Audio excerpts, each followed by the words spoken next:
Hello, hello tout le monde, j'espère que vous allez bien. Alors, désolé si vous entendez un bruit de fond, mon ventilo qui tourne à donf, mais il fait beaucoup trop chaud et on étouffe.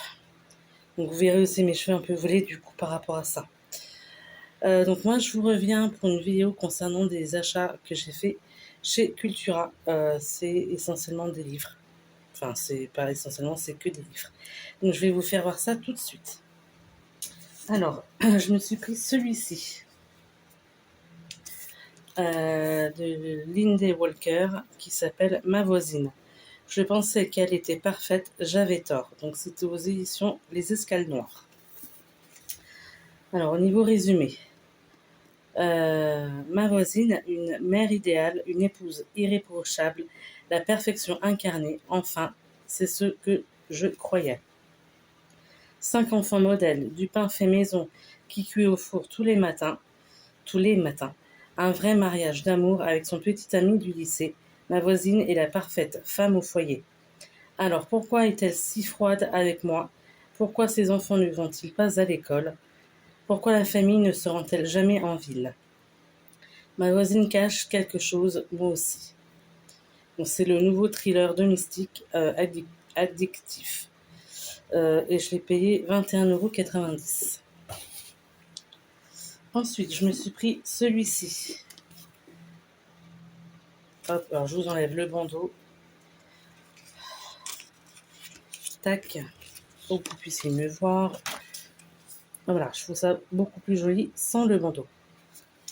Donc c'est un livre de Virginie Grimaldi, D'autres printemps, aux éditions Flammarion. Alors le résumé, Flora de 3, 4, on recommence. Flora vient de voir son plus grand rêve s'effondrer. Pourtant, quand on l'appelle au chevet de sa grand-mère, elle envoie tout valser pour le retrouver. À son arrivée, Lynn, 90 printemps, a une enquête des plus surprenantes. Flora doit l'arracher à l'hôpital pour la conduire dans un petit village de Toscana. Pourquoi là-bas, personne ne lui connaît d'attache en Italie? Flora hésite, mais Lynn insiste. C'est sa dernière volonté, alors au matin, elle fugue. Embarquée dans un road trip insolite, Flora ignore la vraie raison de ce voyage et l'ampleur du secret qu'elle s'apprête à découvrir. L'une roule vers son passé, l'autre vers son avenir. Grand-mère et petite-fille ont des choses à se dire. Elles n'imaginent rien de ce qui les attend au bout du chemin, là où l'histoire a commencé. Et je l'ai payé 20,90 €. Voilà. Ensuite, je me suis pris celui-là. Le dernier tome, donc c'est le tome 16 des aventures les enquêtes d'Anna Swanson de Joanne Fluke. Celui-ci s'appelle Meurtre et tarte au mur. Il vient de sortir il n'y a pas longtemps. Aux éditions Le Cherche Midi. Alors, excusez-moi si j'ai vraiment du mal à parler, hein, mais la chaleur, tout ça, je crois que ça tape sur le système de tout le monde. Alors, Anna est sur le banc des accusés.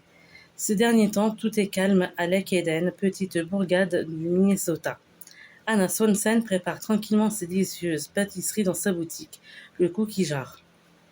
Les seuls événements notables concernent son chat moche qui semble pris d'une étrange passion pour le tapis de course et sa mère Dolores qui s'apprête à se marier. Notre héroïne, dont la préoccupation principale est la composition de la pièce montée, aurait bien besoin d'un nouveau mystère pour donner un peu de piquant à son existence.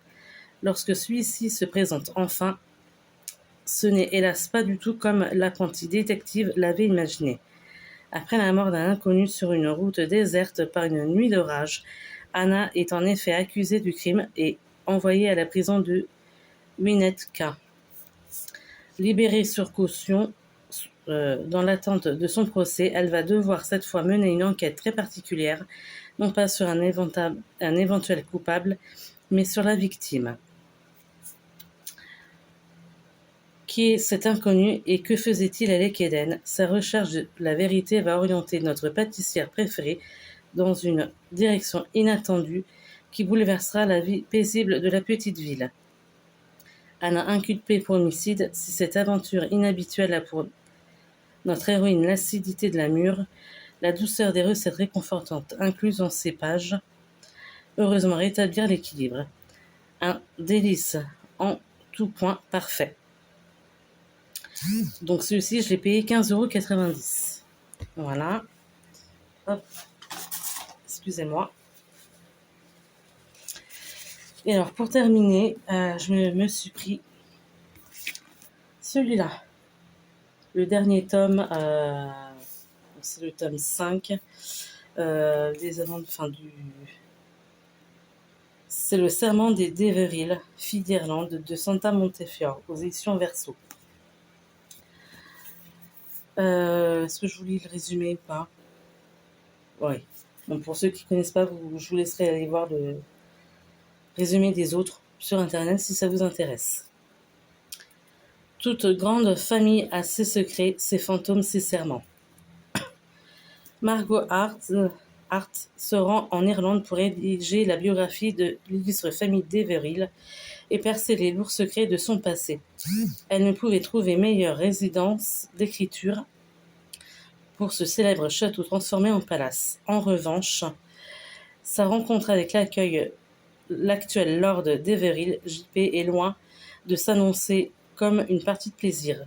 Reclus notoire, ce dernier est tout sauf un homme facile à approcher, encore moins à apprivoiser. Elle parvient pourtant à amadouer le vieil ours qui finit par lui révéler ses secrets et ses errements. Alcoolique, accablé par la responsabilité des dettes accumulées qui l'ont contraint à vendre le château à une redoutable femme d'affaires, JP la touche profondément. Margot semble être la seule à pouvoir rendre son lustre à la famille Deveril. Colm, le séduisant héritier, pourrait peut-être l'y aider. Le 5e tome de l'éblouissante saga Irlande, best-seller qui comblera les lecteurs de Lucinda Raleigh et Kate Morton. Et je l'ai payé 22,90 €. Voilà. Écoutez, donc c'en est tout pour ces achats à Cultura, ce qui est quand même déjà pas mal. Donc si cette vidéo vous a plu, n'hésitez pas à mettre un pouce vers le haut, à laisser des commentaires, ça fait toujours plaisir. S'il y a des bouquins qui vous tentent, n'hésitez pas à me le dire aussi. À faire éventuellement des lectures communes ou pas, peu importe. Voilà.